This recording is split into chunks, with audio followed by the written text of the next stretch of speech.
Why are the playoffs better at Boston Pizza? Because we've optimized our sports bar experience by studying in-depth analytics, starting with our new BP winged ribs, currently leading all apps in wings above replacement, and deep-fried pickle wedges, an early favorite for the unanimous #1 overall pickle. And, of course, the advanced stats darling and leader in pints per game, the new Beer Mosa. Catch the playoffs at Boston Pizza, powered by Fanalytics. You're listening to Oilersnation Radio, presented by the Nation Network. Subscribe for free on iTunes, Spotify, or wherever you get your podcasts from. Oilersnation Radio. We are back in Edmonton. Tyler's here. I'm here. Dan's here. Rick's here. Liam's here. The gang's all here. We've got Game 5 coming up tonight. It is a massive one. It is an opportunity for the boys to take their first lead in the series. And damn it, I'm feeling good about it, although a little bit nervous. First, we got to start off with a shout out to our friends at Oodle Noodle, 18 locations and counting.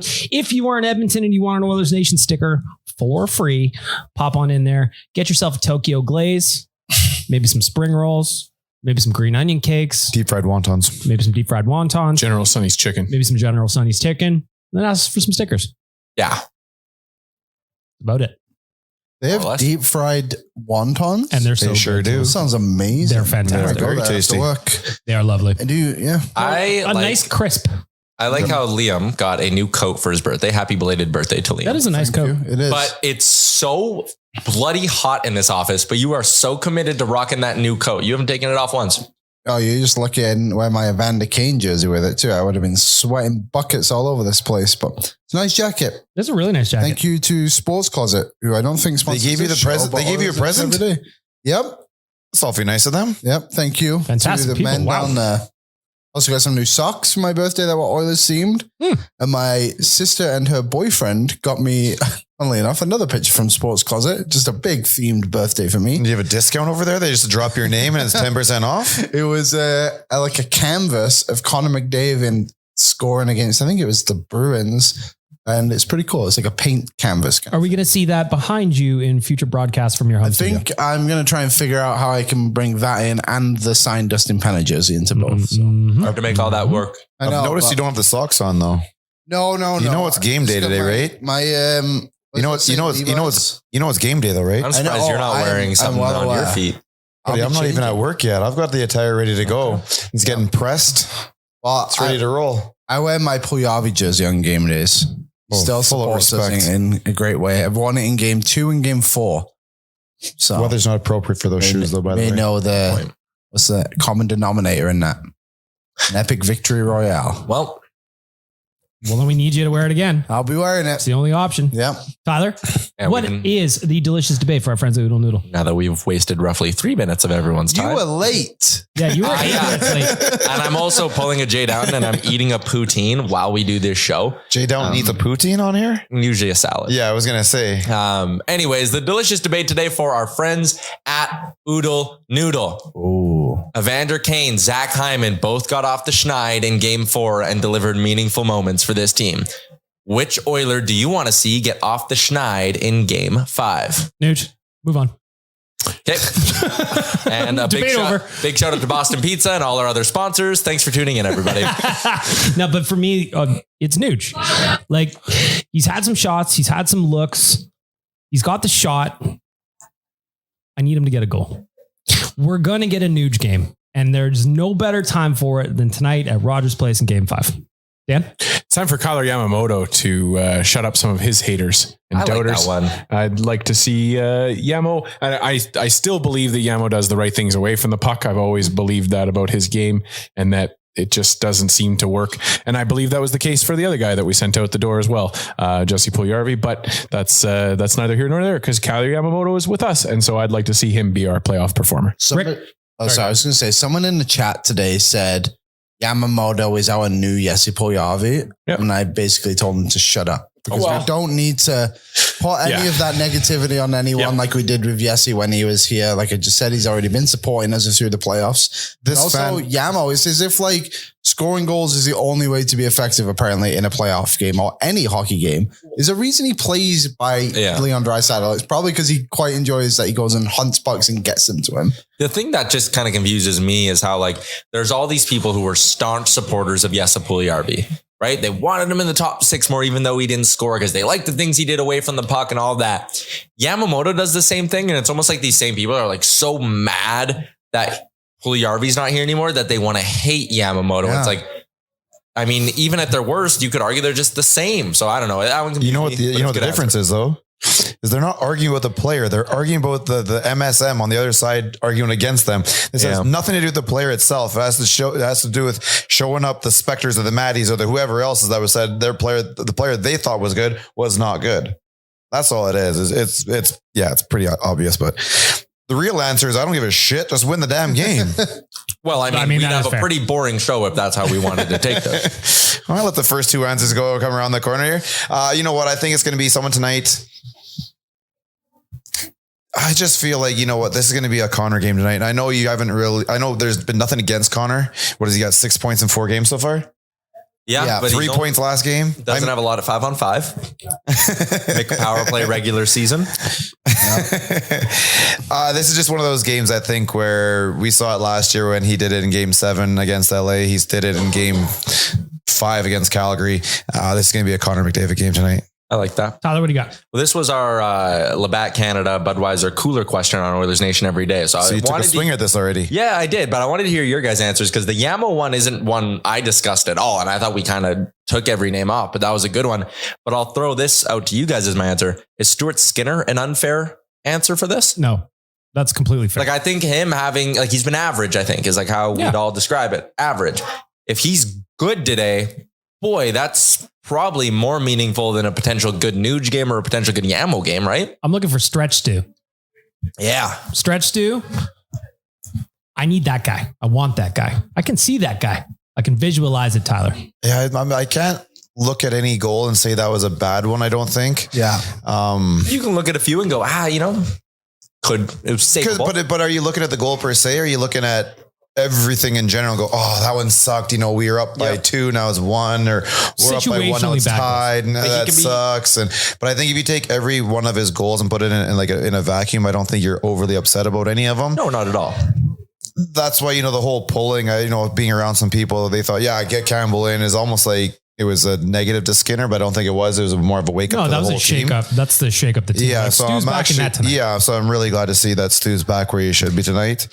But yeah, you know what? Goalies sometimes win you games in playoffs. So, I'm not going to sit here tomorrow and be upset if he had 48 saves and we win 2-1 or something like that. Yeah.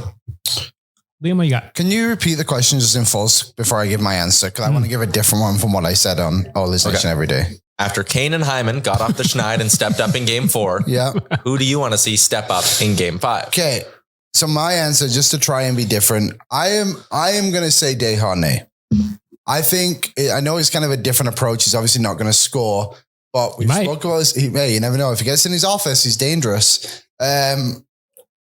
He has actually not been overly brutal as people are making him seem, but his mistakes are just so costly. It makes him look way worse than he is. But when you actually watch him play, hear me out. He is very, very good at separating men from the puck. And when he just he's able to play that simple game, he's usually pretty good on the penalty kill. Last game, it wasn't great. Obviously, he got benched after his penalty kill shift. But beside from that, the mistakes are just leading to goals. So I would just like to see him just settle it down. Relax. There's so many things before his mistake, quote unquote, that happened that leads it to get there. For sure. But that I don't think, but we just do this. We do this. People will screenshot things look, what was Nurse doing? Look at Vinny here. Well, that's they're taking that out of context. How did it get there? Why is it all on him? Sure, he makes a move here, but then Leon got knocked down at the blue line, didn't get up super duper fast. Yeah. The defenseman beside him didn't notice that he wasn't getting up very fast, and that dude came in all by himself. Yet we blame one guy on the other side because we can take a screenshot of it. I think it's just cheap to me. The defensemen are always going to be the ones that'll take the bullet because they're the last guy. Yeah, that's fair. But I agree. Even I think Nurse took a little bit of. You took a lot of heat. But you look at the goals that were like his fault. Sure, like the penalty kill one, like that's such a rare mistake that two guys completely whiff on the puck and he gets to the guy. Like whatever, throw that one out. The first one was Yamamoto just giving up on his man and literally not even saying anything to Nurse. You can see him; his lips don't move. What was it, the fourth one where Draisaitl kind of fell down? It looked like it was Nurse's fault, but that's just kind of like unfortunate when Nurse is assuming Draisaitl isn't going to fall on his ass, and then everyone's out of position, right? But for me, Desharnais, just relax. We spoke about it on the live show today, and I think he will be more of the 7th defenseman and the 6th defenseman tonight, and be more of like, you're on the penalty kill and you'll play the odd D zone shift. I think there'll be like 6.5 each. Like I feel like he was a little bit more than Broberg before, but I think you'll see Broberg get more 5-on-5 time, and then he gets his PK time. Yeah. I think their minutes will be pretty square tonight. I just think this is a bad matchup for Vinny Desharnais. He's struggling with speed off the rush. And the Kings have exploited that not once, not twice, there's been like 4 times now where there's been a play off the rush that Vinny doesn't play it right. And who was the defenseman in front of the last 2 goals that we scored? Hyman and Kane. Was it Doughty? Yes. Okay. And now watch the Hyman, when the way he picked up the puck off the blue line with that spin, was almost the same as Arvidsson. Yes and no. I don't know if those are exactly identical. They're not exactly the same, but they're in the same like realm. They both right shots, both spin the same way. But Doughty's also going to run your power play and distribute the puck. I'm not putting any type of comparables in. I'm just saying even your most experienced defensemen can sometimes be the guy who in front of the last line of defense and puck goes in the net. For me, when I think of Vinny, I just want him to calm down when he's got the puck on his stick. Yep. Little bit. I think that when he plays a calm game, he can be incredibly effective in the D zone. I just don't know that he's playing a calm game right now. And we've seen that he can do it, and we need him to do it. And the way the Oilers defense is set up currently, we need him to be there. We need him to be a big guy in the defensive zone that separates bodies from pucks, kills penalties. But when the puck's on his stick moving the other way, just make sure you're making the simple play. I would much rather him off the glass and out, Steve Stais style from the early 2000s, than try and skate it up a little bit and make a play. We just need to remember that LA knows there's a rookie out there and probably is focusing all their energy on that one spot. But wouldn't you though? No, 100%. But I mean, that's what I mean though, is that he's not taking normal hockey. He's getting like focused in on, and that's fine. Fair enough. That's going to happen. Yeah. And I think because he's gotten that much of more of a spotlight, you have to give him a little bit more room for error as a guy who's got 40 games under his belt. I think tonight it'll be paint a picture of what the Oilers staff think of Vinny at this moment. Like if he's out there playing every shift like he has been for the games 3, 1, 2, 3, whatever, then I think he'll be fine, I guess. But I think he's also just got to anticipate that speed a little bit better. Like, you don't have the foot speed, so don't go up and try and pinch on Arvidsson at the blue line. Like, just hang back a little bit. If you're going to do it, hit him. Like, take him out. Let's see if he learns. That'll be a good point. Let's see if he learns from his mistakes. Yeah, that'll be the big thing for him. My thing is for Desharnais specifically, is that like I was on this show on Friday or a Thursday night, I guess it was. And I said, I would like to have seen Vinny get the game off for game 3 because I just think that he was kind of the microcosm of what was causing the Oilers an issue, which is that the players were doing too much and every player to a person felt like they had to do that extra little bit to back each other up instead of what it really is, which is supporting each other and backing each other up and talking to each other and that shit. And I don't think that it is Desharnais' fault. I do think that it is a team issue that just kind of, when the team puts it on Desharnais to be the last line of defense, that's the team's fault. And because Desharnais buckles, that is Desharnais' fault. Those are 2 different things. And so I don't think that it's Desharnais specific, but it is just Desharnais specific because of these 2 plays or these 2 games where we've been able to point at everything with him specifically. We do this as a fan base though. We like to find one person to zoom in on, not the whole fan base, but a very loud part, just focusing on one player. We can go over a calendar year and a roster and pick out each individual guy who we've seen this before. So maybe I get a little more defensive seeing this because I've seen it before. We've done it for trillions of years. So, but I'm not even saying like Vinny sucks. Vinny's not like, he's going to be a good NHL defenseman for this team. I think for a while, like I think he's going to be a staple on that third pair. Mm-hmm. It's just right now, I think the Kings are doing a really good job of exploiting his weakness. And I think you don't have that level with Broberg because he skates well. And if they want to attack his side off the rush, Broberg's going to handle it really, really well. I just want to see Broberg play more. I'm not taking Vinny out. I would treat Vinny, you made a great example. When the Oilers went 11-7 last season, it was like, hey, Chris Russell comes in and what does he do? Takes the minutes that let you rest other big guns, right? Like let Vinny go out there on the PK, block a zillion shots, be a prick in front of the net and do that. Like that's what Broberg won't do well. And give Broberg more of that 5-on-5 time. But I think Broberg really earned it in the last game or two, getting a little more ice time. He's looked pretty good.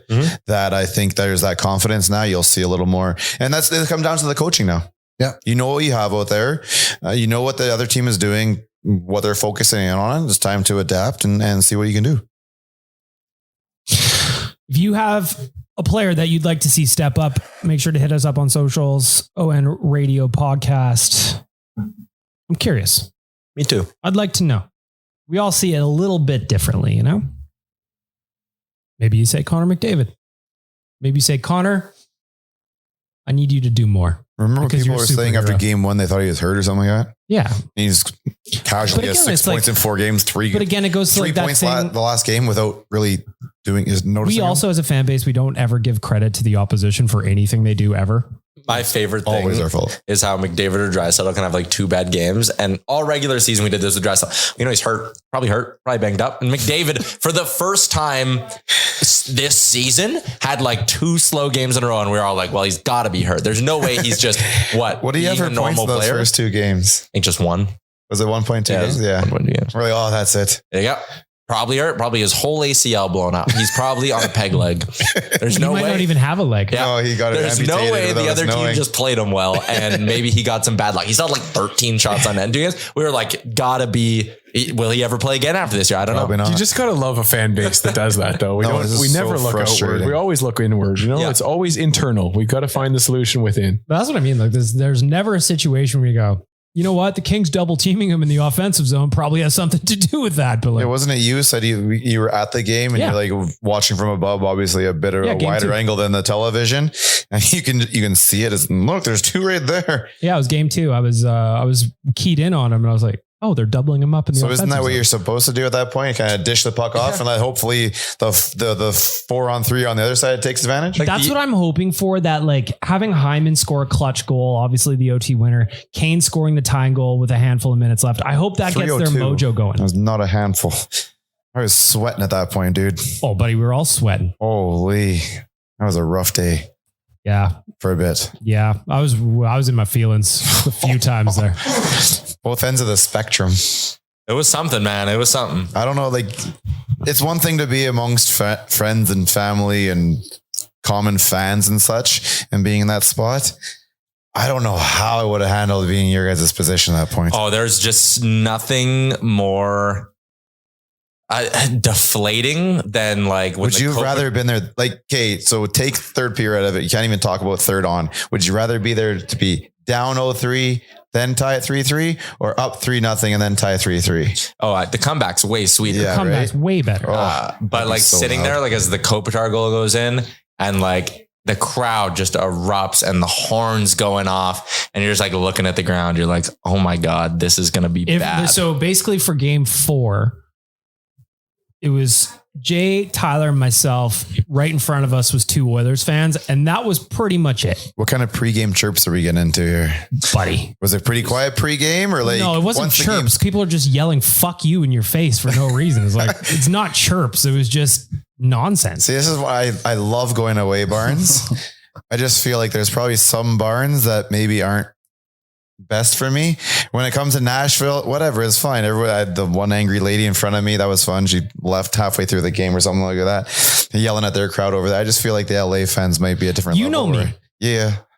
Game 3, when Leon got his second, again, admittedly, I'm at fault for the game 3 loss. I'm taking ownership of it because you know me, I am a hat thrower. No matter the situation, I'm chucking a hat if no other gets. But I lean over to Tyler after Leon gets a second. He's like, I don't know if I should throw it in here, man. It is hostile up here. Yeah, like there was the one guy who we'd stand for a goal. He'd be like, "Shut the fuck down!" And it's like, "Whoa, oh my God, I'm sorry." Next time you gotta like sneak in a drone, and when you throw the hat, just attach to the drone, and just fly it around everybody, and just watch them all lose their minds. Oh, Magic hat. Fun. Oh, that'd be fun. Oh yeah, it was to answer the question though about chirps. It was a hostile in there. Yep. It wasn't fun hostile either. It wasn't like when you can get into it and it's back and forth. Was it worse than post knee injury Calgary? Yeah. It was worse than that. Yeah. That's when it like set off like one of the nicest people I know got angry there. Dan? Yeah, Nation Dan he got big mad there. Yeah. But it, Almost into a fist fight. But I don't think we've been to the Saddle Dome tons of times at this stage. I have never once been standing in line by myself waiting for a beer at the game, just on my phone, and had people come and scream in your face like 4 or 5 inches away. And it was like jarring. I'm like, whoa. It got to a point where there was like an older guy behind me, just taps me on the shoulder. He's like, I'm sorry, you guys you're just wearing jerseys and standing there. Like, you're just existing. To be fair, not all Kings fans were assholes. There was a lot of nice ones, but there was a lot of shitheads in there too. Like, there's a lot of King fans that take a lot of anger, I think, from Evander Kane's existence. That I had no idea existed until these last 2 series, really. Like, I think, as Oiler fans, we're not available to the really California rivalry. What's their issue with them? They just hate. I think it comes back to the San Jose thing. They had a playoff series, right? And then they tend to take it to like the side that doesn't make sense as to why you'd be angry about it, but like his gambling. Oh God, they tripped him about his gambling nonstop in the stands. It's very confusing because they have nothing to do with that. Like, they're not the city that he had the issues with, like nothing. But they insert themselves there, and that's fine. Remember when we were doing real life and he was telling us about how people showed up with pictures of his ex-wife during warm-ups? Oh, yeah. And we're just like, also, actually funny fan Oiler interaction. Good, yeah. We're down watching warm-ups. And there's these Kings fans who were standing there. They're younger guys, like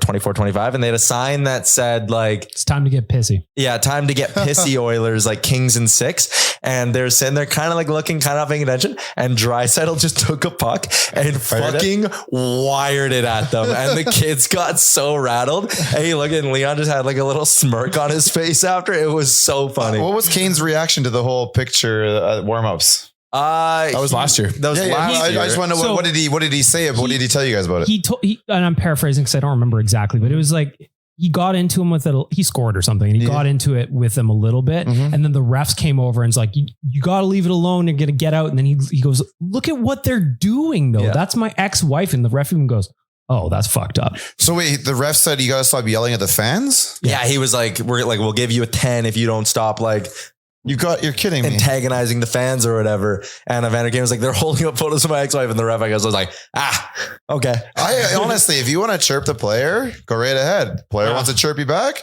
go right ahead. You want to be Andrew Ferentz, flip off the entire Bell Center? Who cares? His glove got stuck. His glove got stuck. I almost had no issues with whatever happened with Toronto and Tampa. I was just going to say, with the yellow shirt. Yeah, he allegedly tried to climb the glass. Okay, right that's before going too far. Started. But you want to chirp the dudes in the bench, and then Pat Maroon wants to chirp him back or chirp whoever. Dude, it's part of the fucking game. I feel, yeah. Like, I'm all good with that shit. Pat Maroon was melting down about that. I'm like, how soft are you guys? Like, just ignore it. The part about the penalty box thing for me is that you're really asking for yourself to get into trouble because you are stuck there as a player, and that glass is not like, it's not secure. But you don't expect anyone to try and go. I mean, you want to come over. Well, then Rob Graham. I have no issues with that. Yeah, but the whole point of that is to get at it, no problem. Exactly. Get back on the ice, score a goal, and I am definitely fucking taking a big lap right past them. 100%. But it's hilarious. But as fans too, that should be fun and hilarious. It should be. Too, right? Was it Steve Sullivan? Is that the guy? Was that the Hawks player? Oh yeah, with the where he takes the puck to the nose, and the fans giving it to him, and then 20 minutes later, that fan somehow, I don't know how this happens in this world, takes a puck to the nose, and he comes right back. That is fucking amazing. I love that stuff. Never please stop that. Just don't climb the glass. No, and if you do, then it happens. Dude, and he left. Eat your punches and go home and have a soup because he ain't gonna be eating anything solid for a while. It's true. I also kind of have a beef. Like, the hot mics have been catching a lot this year. Like, there was Shen called someone on the Bolts, called Maroon irrelevant, and Brandon Hagel was like deeply offended that someone would say that about Patrick. He has 3 cups. Yeah. But how did that work out for Hagel last night? It was funny, but Shen was a part of 2 of them. Yeah. Yeah, that's a good point. And he was a nobody at the time. I mean, he was very. And then there was a bunch of stuff that went down in the Boston, Florida thing. And Brad Marchand was like, it's an invasion of privacy that the league lets happen. It's like, dude, you are like quite literally in public. Yeah. Like he shares them on Twitter all the time. I know. And it's like, of all people to be like, I think this is going too far. It's like, well, like, you're on TV. Yeah. This isn't news to you, my boy. We all thought the licking was too far too, Brad. If you're not blatantly swearing or bringing up something that's really offside, have at her. Pictures of the ex-wife, no problem. He chirps you back. That's what you get. Dude, I grew up watching wrestling. Wrestling. Everything is wrestling. Yeah. Powered by Boston Pizza Fanalytics. Check out Boston Pizza. Check out the Fanalytics menu. The thing that I most want to check out, Tyler, is the pizza flight. You can pick any 3 flavors you want. You can stack them on top of each other and eat them like a sandwich if you want. Limited toppings, or what are we talking here? No, like you can go pierogi pizza, Great White North, and whatever. Whatever. Oh, yeah. Tyler and I going tomorrow with Jay. And we're taking Christopher Palmer. You have a game plan of what you're going to eat? Pizza flight. I'm going to have 1 pizza flight to myself. Which location? Or do me swing and you by and drop off some up? leftovers? Pizza flight between the two of us. Appy trio. I mean, may as well. We could also get some deep fried pickles. You could. How do you decide on the third pizza? Split it 50-50. No, yeah, but you got a choice. You got a choice. And then you we'll let Christopher Palmer pick a recommendation for us. We'll have to collaborate here. There's a lot of talk. There's a lot of planning you have to do with this. Check out the Boston Pizza Fanalytics menu. A couple of numbers I want to share with you, boys. Leon Draisaitl, obvious warlord, has been on the ice for all 14 goals the Oilers have scored. How it's hard to comprehend it. I thought you were about to ask us how good is that? Pretty good. Pretty good. Have all the goals been on the power play? Because I heard we were power play merchants. Just Draisaitl. Yep. Yeah. Did you hear what his power play numbers are? Or sorry, his playoff numbers are through his career right now? He is second to Wayne Gretzky for points in playoffs games. Who's that? Yeah. Is that guy good? Limited minimum 40 games. He is second. That is crazy. All time? Yes. That is outrageous. He also is like, oh man, I really want to find the numbers from this thing. I think I retweeted it. He is having like the way his game shoots up from regular season to playoffs. Here it is from Prasant Iyer of The Athletic in Detroit. Among players with at least 200 regular season games and at least 40 playoff games, nobody raises their scoring more than Leon Draisaitl. In the regular season, he's 1.17 points per game. In the playoffs, he's 1.66. So again, using those parameters, that is the best ever for gap from regular season to playoffs. Second all time is Jude Drouin, who I think played in like the early 1900s. His went up 0.26. So Draisaitl's first. How many times you watch Jude Drouin play? Handful? A couple on YouTube. Yeah. You don't even know who he is. I thought that was just a funny way of saying Jonathan Drouin the first time I saw it. But Draisaitl's 0.49. Second on that list is 0.26. Like, he's the best playoff performer going. How about last night on TNT, they called Nathan McKinnon the best player in the playoffs, and he has 3 points so far in the playoffs. And what does Draisaitl have? 9. 9? Mm-hmm. Okay, thank you. Pretty good.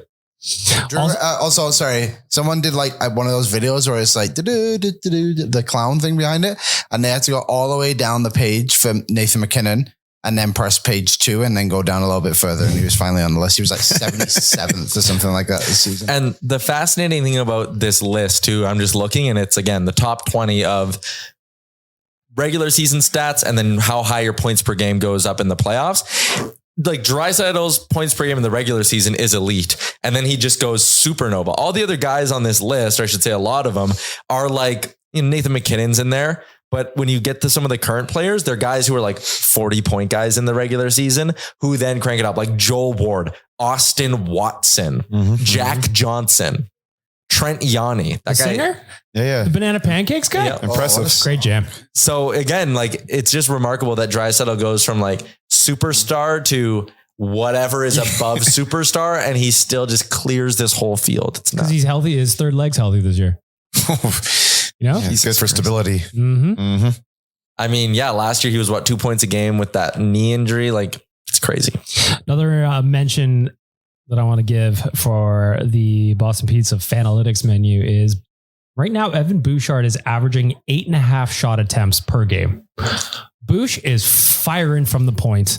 And when the Oilers, it's interesting to see how their power play is adjusted a little bit, just because it's just minorly different with Bouchard and Barry. He doesn't walk the line quite as much as Barry did, but he is putting a lot of pucks towards the net.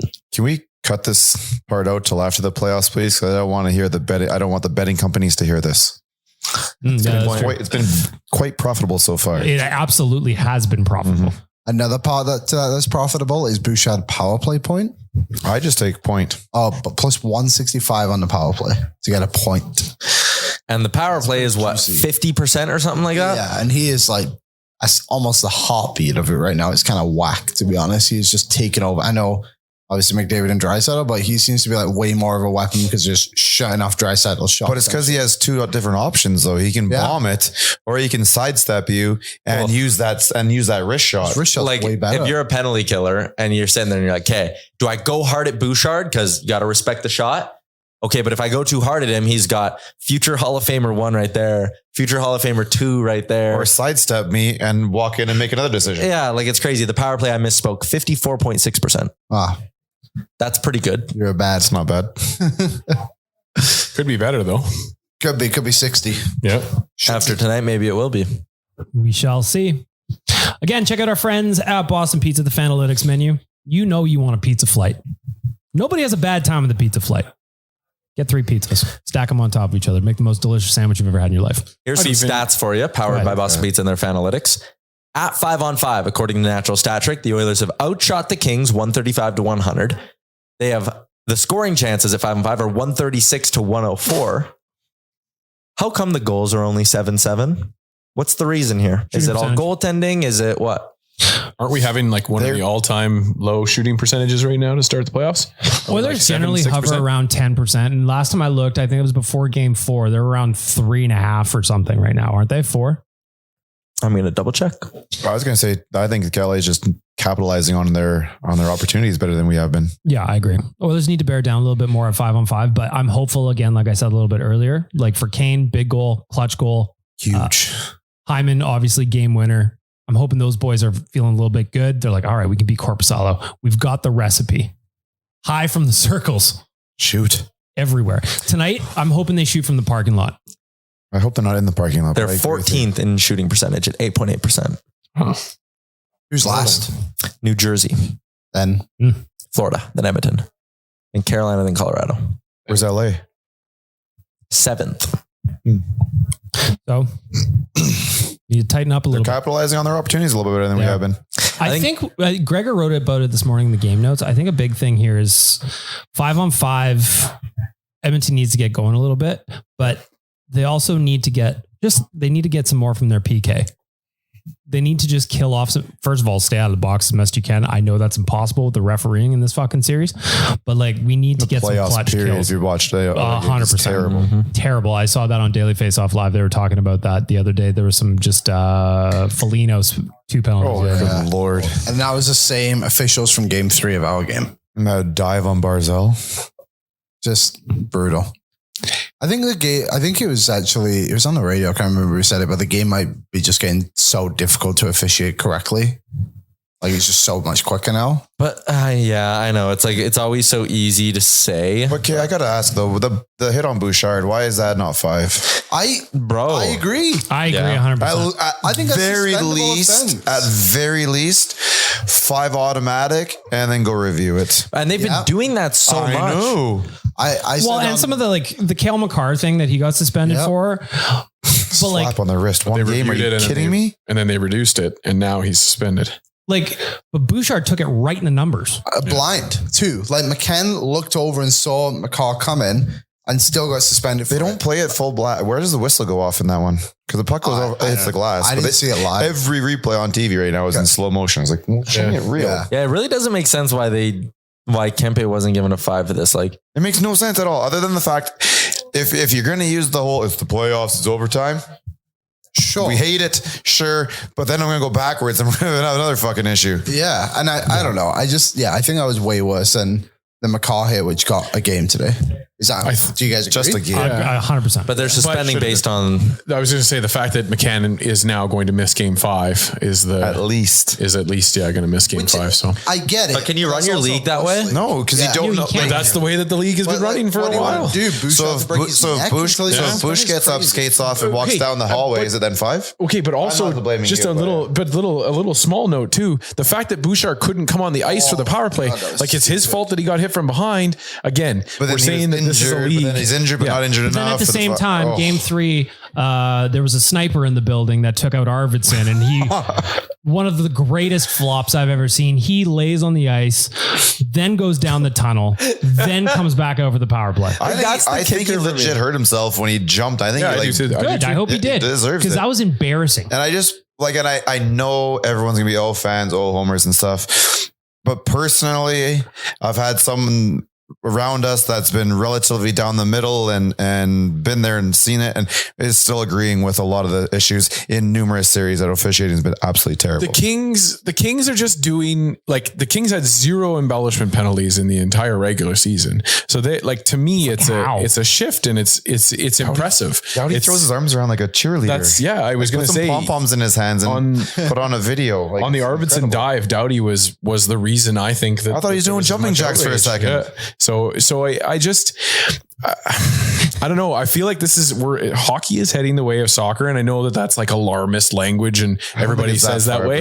But the Kings are heading the way of soccer. Football has really worked to try and fix the diving and the embellishing. Whereas all the hockey feedback, whenever you talk to a Kings fan or any fan that has a team that's embellishing, is the refs are missing it. So we have to do more to make sure that the refs are catching everything. And that's bullshit. That's not the way for a league to operate. The Kings also had 6 power plays the game before they were doing all this. Why don't the hockey Raiders have something to say? Because every time I read anything about an MSM guy who can, actually go to the league and, hey, listen, can I have an interview? They all say... They all just toe the water. They want access to Rick. They still want to be able to talk to the referee after that question too. No, you're not talking to the referee. You're going to the league. Okay, whoever's the head official. We have a question for you. You've been watching the whole playoffs. What do you think? Yeah. You might get one answer out of them, and then that guy will never be able to, or woman will never be able to ask a question again.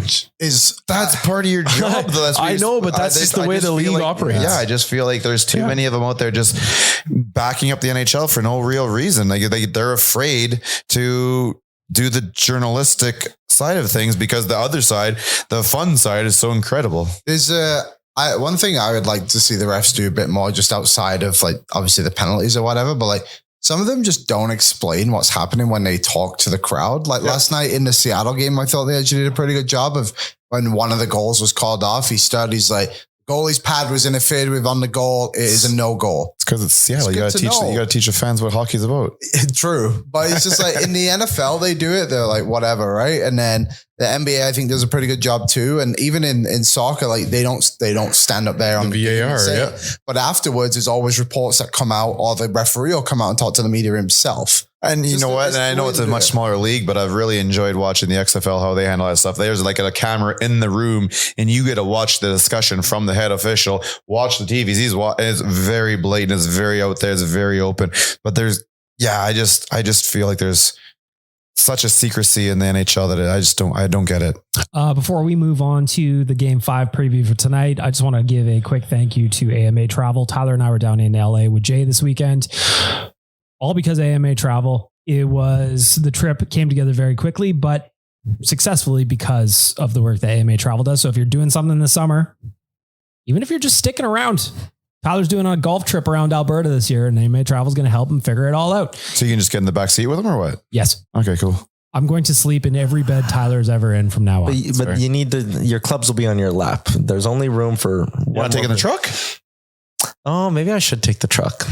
I wasn't going to take the truck, but now you got me thinking if I want to bring. Gotta take the truck. Gotta take the truck. Gotta take the truck.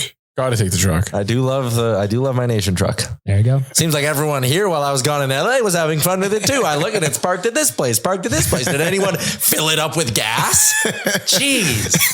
We don't have a company gas card. Oh, it's in a convoy with all the Oilers fans. Look how much fun they're having. Oh yeah, I had fun watching it, knowing my gas is going to go to. Get him a change oil while you're gone? Yeah. Tires had to be retorqued. Anyone do that? Conveniently, they all just left. Yeah, everybody No one's in the office anymore. Yeah. They're outside of the truck. If you would like to drive Tyler's truck, just email me. I'll get you the keys. Bagmilk@oilersnation.com. Just need to bring a can of cat food. Yeah. No. I know where he keeps his hidden key. Oh, do you? He's above the tire, I'm guessing, right? Yeah. Yeah. Take it for a spin. Oh, Yeah. no, you can't. No Because it's on problem. the podcast. Mm-hmm. Other What? tire well. Again, tomorrow on Oilers I'll Nation never every look day, at the other Tyler's one. giving away his truck for a couple hours. He's not. I also want to mention that on Saturday, we are going to be back at Greta for the watch party. We were down in LA and we were watching the videos of the squad down there and they were just having the best time. I cannot wait to get down there on Saturday. If you would like to join us, and I promise that you should, go to gretabar.com/book, get your reservation in. It is going to sell out. It's a Saturday night. We are going to be a packed house. Get your reservations in early. Again, that is gretabar.com/book. No start time yet, eh? No, not yet. You want to know a funny story that's somewhat related to having an extra key? Yes. Before I had the Nation truck, I have another vehicle and it has so it came with the push start. I've never had that in a vehicle before. And when I picked it up from the dealership, the guy had it started already, showed me everything worked. He was like, all right, okay, good. I start driving it home. I get home and I was like, I got no key. where the hell's the key? So I'm like looking, I'm like, did he put it under the mat? Like glove box, center console? Am I sitting on it? No. And I'm like, where is this key? I searched like everywhere in that vehicle and I had to call the guy eventually. And I was like, hey man, I drove home. So I know the key is somewhere, but where? And he was like, oh, I put it under your windshield wipers. Did you not like grab it? And I drove the whole way home with the key just sitting basically on like my hood right there. And it didn't fly off or anything. I made it all the way home.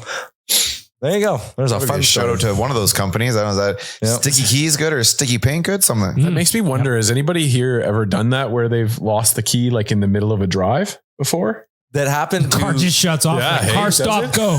That happened to my girlfriend's mom. She like remote started it and drove to where she was going and her vehicle like went into drive because the key was like so close, hung up outside, right? Went into drive and she drove to where she was going and then was stuck. She turned it off and couldn't get the vehicle back on. The key wasn't there. Like when your Wi-Fi works just outside your place, start driving, it goes away. They're supposed to like ding though and be like, your key's not here. Like, Well, stop. you'd think they'd want to warn you. Yeah. Happens. Wow. Excuse me, person stealing this vehicle. Let's dive into the Game 5 preview, gentlemen. Just first thing I want to ask everybody's thoughts on Stu getting back in net. I think it was the right call. I loved what Soup did in relief. Like Rick said earlier, it was a shake-up move to change the goalies out after the first period. Lots of love to Stu, especially that breakaway save late in the game. You mean Soup? Soup. That breakaway save late in the game, huge, but Saved their season. 100% it did. But I do like them going back to Stu tonight. Like Woody said, it's been Stu's crease for however long now. That guy's been your starter. You have to have faith in him to bounce back. And the other side of this was, if it was like, okay, they lost game 1 because Stu gave up 3 stinkers, and then they lost game 3 because Stu gave up 3 stinkers, and then he started game 4 giving up a couple bad goals, then I might be like, whoa, he's bad right now. Like, we gotta give ourselves a better chance to win. But Skinner hasn't been terrible. You guys both said this already. That was a pull to wake the team up, not a pull to punish Stu. So now you have 20 dudes now who are feeling pretty bad about their first period last game, and they got their starter pulled, who want to come out and make it a little bit better for him tonight. So I think you'll see a big first period from the boys. I like that point. Liam, you like Stu going back in? Yeah, I think you got to play your best available lineup every night in the playoffs, and Stuart Skinner's the best goaltender this team has, and he's earned the right throughout what he did throughout the regular season to be in that crease tonight. You feel good with the Campbell. That what was it? How long did he play? 45 minutes? Campbell, 51 minutes. That was a good 51 minutes, a lot of them. Dan? I was just going to say, for me, Woodcroft is the kind of coach that would have probably had this conversation ahead of these playoffs with these guys, where it was like, Jack, you're the backup right now, and we need you to come in spot duty and help us out. But Stu's going to get the net again and again until, for the future. So. And you know what? I think for Soup too, like that'll make the offseason better for him, I think, right? To come in, even if he doesn't play again for these playoffs and the team goes on a run to the 3rd or 4th round, whatever, I think for him being able to come out of this season and go, man, in my last 3 games, I gave up 2 goals and I won this team a hockey game. I think that's a nice little building block for him. Yep. The thing I liked about it too is obviously getting thrown in cold into a playoff game is a tough spot to be in, but I also think it was good for Soup because he didn't have time to think about it. All you can do is go in there and stop pucks. And that's what he did. And he gave us the win and a huge win too. Again, Soup was great on Sunday Liam, night. you got a banana over there. I'm starting to get a little anxious about this evening. Not nervous, but anxious. I got plenty at home, Rick. That's not going to help me here. The old tummy is like butterflying. It's anxious. It's just let's get the game going here. Yeah. So I'm not a big fan of these 8:20 starts, not because it's late, because takes forever for the damn game to start. Yep. I've been feeling very calm this entire playoffs. Like until the puck drops, then I get into it. But like up until then, I feel very relaxed. I've been good all day, but I can feel the anxiety, the old heartbeat. I hit 90 beats per minute was my high on Sunday. That's it? Yeah. Man, I got up to 120. I was going to say, so I don't have one of those watches. So I try and do this little thing on my phone, this little app, and I got up to 87, but it was like intermission or something like that. Yeah. I had friends who were like 160. According to their watch or whatever the fuck that means. The watch, I think I really want one, by the way. In the third period, mine flashed at me. It's like, we've noticed you haven't moved and yet your heartbeat is over 120. Just a heads up. Are you dead? You might be dying. Yeah, Siri, do you know what the playoffs are? Yeah, pretty much. Yeah, pretty much. So we all like Stu going back in. I think it's the right move. That's awesome. I want to ask you guys some keys to victory, though. What did you guys say on Oilers Nation Every Day today? What were the big keys to victory that you started off with? I said team defense has got to be better. Like, I think that's the reason why Skinner got pulled the other day. I think it's a lot of the reasons why goals have been allowed this series, to be honest. The Kings haven't had a difficult time scoring goals. It's not because they're even scoring very good goals. We're just making it very easy for them. So my key to victory tonight is for the Oilers to bear down a little bit more defensively. Tyler? I think that's a good key to victory right there. Mine, though, was a bounce back from Stu. I think, we talked about Yamo and Nugent and all that off the jump, but Stuart Skinner has a chance to really make a big impact on this series tonight if he bounces back and doesn't just have an average game, has a good or a great game. I'm talking 940 or better kind of thing. Stand tall, shut the door, and we're going to LA with a chance to win this thing. Rick?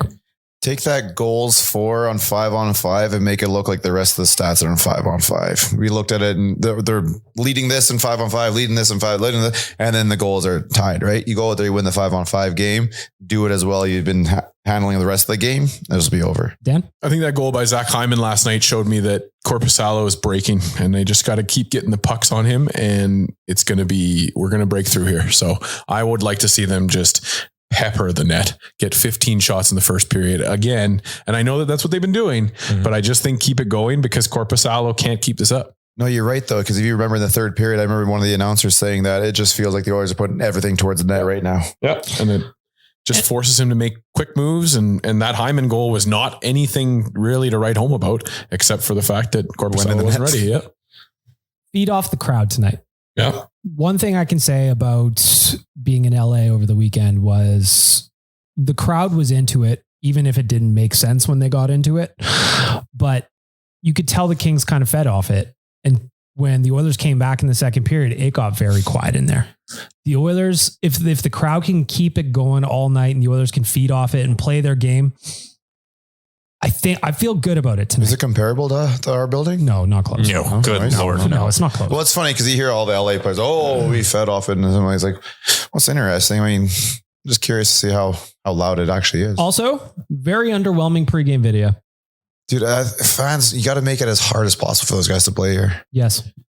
I also, another bonus key to victory, make life hard for Korpisalo, like Dan said. Get a lot of shots on him, but get in his kitchen. Mm-hmm. Get right in front of him. 18,000 people can do that. Go back to the late 90s. Let's get the Jonas chance going. That was incredible. You could feel it. How many years has that been now? 20 something? I still remember it like it was yesterday. The one I always think of is Game 6 against the Detroit Red Wings in round 1 in 2006, where the Manny chance went through a playoff or a commercial break for probably 3 minutes. Yeah. And he even admitted post series that it rattled him. So let's get the Belfort chance were in like pre warm ups. So let's get the Jonas chance going tonight. Let's get in his head because we can do our part as well. Awesome. Because they definitely did us the last game. Oh yeah, you could. I don't think I heard that in game 1 or 2. Jonas. Not enough anyway. Maybe there was little brief moments in game 2, but not nearly enough. One guy next to me was trying to do like Corpusalo, and I was That's like, too much. it's like, I don't know if you're. This is where we need to do a thing, and we need to call our friends, the Germans. We need to call the Finns. We need to ask them. Can you guys send us the chants, please? Because they are far better at them than we are. If only we knew a European. Do you know what? Let me look at my Not a Brit though. I'm not a Brit though. Yeah. Don't trust the Brits. I'm English. I didn't say anything about you, Liam. I said don't trust the Brits. Jeez. They're great Brits, not just regular Brits. I know we're all itching to get to things like Ask the Idiots and maybe even word association if I come up with questions. But first, we got to step aside for a quick ad. It's also Tuesday. We do Ask the Idiots on Friday. Yeah. Do you even listen to the show? I thought we did Ask the Idiots every day. No, just word association. Talk about some stuff because I'm not ready for word association yet. All right. Well, then let's talk about a little bet. We got into it, but first, our friends at Betway, make sure you are 19 plus and gambling or betting responsibly. We've mentioned it. Bouchard shot props. You do it. Leon Draisaitl over 1.5 points. Yep. I'm doing it. Oilers on the money line and over 5.5 goals. I'm doing it. I'm doing it. Oof, I like this. 5.5? Total goals. Okay. Not team total? Wow. If it's team total over 5.5, I'm going to be bricked up. Hard not to be. Come on. Yeah. What else are you guys thinking? Bouchard power play point is one I like. I'm riding on that one with you too. I'm going to jump in on that too. Yeah. How can you not? Squad ride. Kind of like McDavid to score again tonight. I've got, I haven't hit this yet this season, but McDavid and Draisaitl both to score at plus 220. Whoa. I feel like tonight's my night. I feel like it is my night to see this one. See, Connor only had 2 shots last game too. So I want selfish Connor. I want Connor that's shooting 6-7 shots. I want Leon shooting 6-7 shots. I want everybody shooting 6-7 shots. I want the Oilers having 33 plus shots. How many face-offs? Oh, I don't know if I bet on that once, and I don't even know. Like, it's not in like I like doing the shots on goal one for the team because like you're really into like put it on net, put it on net. Yeah, the face-off one. I'm sorry, Betway, not enjoyable whatsoever. I don't know where to look. Yeah, I have no idea. I can't have a clicker on me the whole game. Well, what's it usually at? What's it usually sit around? 60, between like 58 and 64. Okay, let's have a look. Can we also talk about, you remember that the big save, the big blocker save on Leon in the first period, I believe it was last game? They didn't call that a shot. We got beef. Yeah. With whoever's counting the shots. That's local. It's usually a local team. It's usually the Kings team or wherever the home team is. I get it now. But you think they'd want to give Corpusalo the save? Yes. So the shots the face-offs did hit last game. If I'm thinking correctly, 35 for the Kings, 32 for the Oilers. So that adds up to 3 plus 3 is 6. Yeah. Add the 0. Carry one over. Yeah. Move that to there. Column B. Column A. The reason I like 33 plus shots 67. on goal. Okay. Thanks, buddy. The Oilers shot so far in this series, 40, 37, 40, and 42. 33 is a lock. Wow. Good call. If you are 19 plus, make sure you're betting responsibly and do it with our friends at Betway. Word association? Tyler, how much more time do you need for your signature segment? I think I'm good. So I just came up with them all now. All right. Because I forgot. So start with Gavin. And then we'll work our way around the room. We should like bring in a wild card for this, but not explain the segment to them at all. All right, let's start. We'll go Liam. I mean, I don't think there's much to it. I think he'd probably figure it out. Liam, Rick. Well, remember when we had Jay on and he just like answered them like full question? Yeah, Jay. Yeah, he wrote an opus. Short essays. Yeah. All right, Liam, and then I'll go second. We'll rip around the room this way. Oh, that's a clock. All right. The vibes in the moss pit. Electric. Jumpy. Jumpy. They look cool. Immaculate. Awesome. Leon Draisaitl right now. Money in the bank. Stupid hot. World beater. Conn Smythe. Stud. Hyman's goal and celebration. Hugging. Also, I hugged my dad. I hugged Jay and Jay and Tyler. First of all, I leapt in the air. Probably higher than I've ever been. I'm pretty sure I touched the roof at Crypto. I didn't. I'm also going to say jumpy for this one as well. But then the three of us, it was a tender, loving embrace in there. I'll tell you. I just, for the people around me, I have one of my doormen. He's a big dude. He's a big Mike for a reason. I know full well that I can jump on him. He's not going to move. People around me have to realize they're sitting with me, because there's sometimes that someone goes, I'll go backwards and I'll grab. I've gone forwards and I grab. We score. I just jump. And whoever catches me. Or if we don't, we don't. That's just, I've knocked people over last year. This year, I just aim for Big Mike all the time. That was a very important goal, by the way. It was exhale. Yeah, that's a good word for it. What was the word? What was the word again? Hyman's goal in celebration. Hoppy Connor. Oh yeah, that was so funny. How cute did he look? Woohoo! He was just like, he was Marioing in the corners, like, woohoo! Very good. Last one I got for you guys. The vibes at Greta. Oh, they looked amazing. FOMO. NA? Party of the year. Yeah, I'd say FOMO too, because like we watched the videos and the squad did a great job. The fucking reaction shot of the street, like Kylie and all them reacting to the OT goal was so cool. And then Waz falls and Aaron's yelling at the camera, and it was like, damn, that looked great. It was so much fun. It's such a good time. We had a smaller crowd for Sunday, but the intimate crowd coupled with the loss or the losing 3-0 to start the game, it was great. It was like being around your family for the game. It was awesome. They were also doing a cool thing at Greta where, for those listening on the podcast right now, that didn't work. It's dead. We have this cool goal light. Pardon? Huh? We have a cool goal light. Oh. And what we were doing at the watch parties is bringing it around to random tables, and you got to keep it for like until the next commercial break. And if you had it, we bought you a bucket of beers from our friends at Labatt Canada, Budweiser's, Bud Lights. Yes. It's good living. So if you want in on a fun game like that, Saturday at Greta. We might even get some more lights. We're not sure. You want to join us at Greta on a Saturday, gretabar.com/book.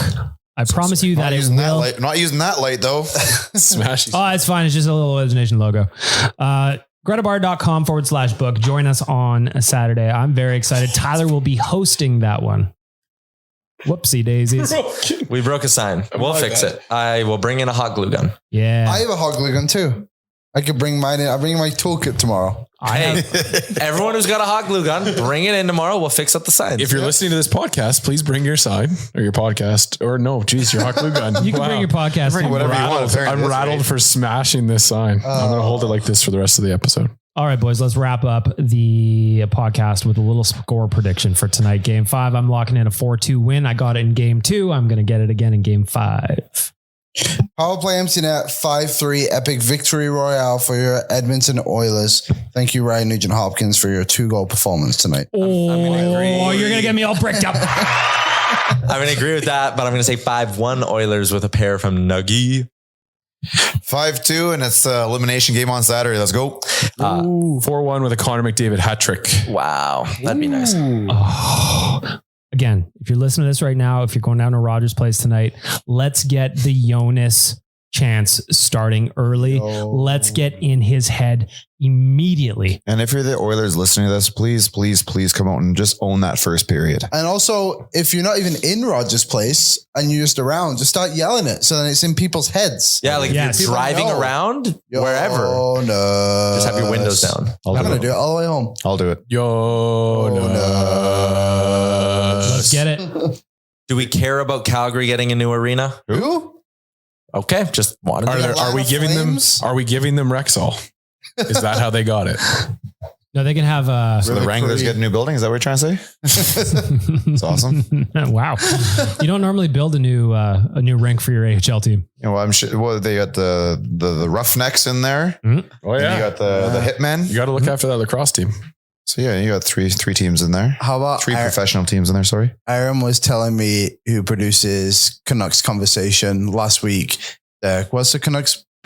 Abbotsford played Bakersfield or something. Yeah. And they were like, "Oh, big playoff game tonight, Aaron." And he'd be like, "Oh, Canucks made the playoffs?" Bragging it up. It's quite funny. Yep. We're savages. We're kind of mean when we were in the playoffs. but that's Not at okay. all. Nice. We earned it to be here. Yeah, earned, not given. There it is. We've gone through 10 years of this. 10 plus years of this. 30 You went years. to a cup final, Canucks. 30 years of Imagine suffering. Roman. 30 And years you of lost. pain. Then you ruined it. Because you were 4 when we went to a cup final last. Me? Yeah. I'm a little older than 4. 5. I was 10. Gosh. 310? When you in 06? Yeah. How old did you think I turned yesterday? I don't know. It wasn't doing the math. 27? 27. Oh my Holy. goodness. Yeah. Wow, what I'm a an vet. old timer. Goodbye, mid-20s. It's all downhill from here, I'm pal. late 20s now, eh? All payments. My favorite thing is we're coming home from Los Angeles and we're on the plane and Jay leans over to Tyler. He goes, I think this is going to be a 3-day hangover. That's what you have to look forward to, Liam. Happy birthday. Can't wait. 3-day hangover. Anticipates us to be out of the playoffs soon? The hangovers don't end until about 4 days after they give us the Stanley Cup. That's true, yeah. Is he in his office? We're Yeah. going to go talk about this right now. Mm-hmm. Good Lord, Jay. There you go. I want to say thank you again to our friends at Greta, Boston Pizza, AMA Travel, and Betway for making all of this possible. Go get your free Oodle Noodle stickers. And if you're looking for some fresh threads, nationgear.ca is the place to get it. Gentlemen, this is a big game tonight. The Oilers have the opportunity to take their first lead in the series. And damn it, I say they do it. Let's go. Let's go. Let's go. Jonas.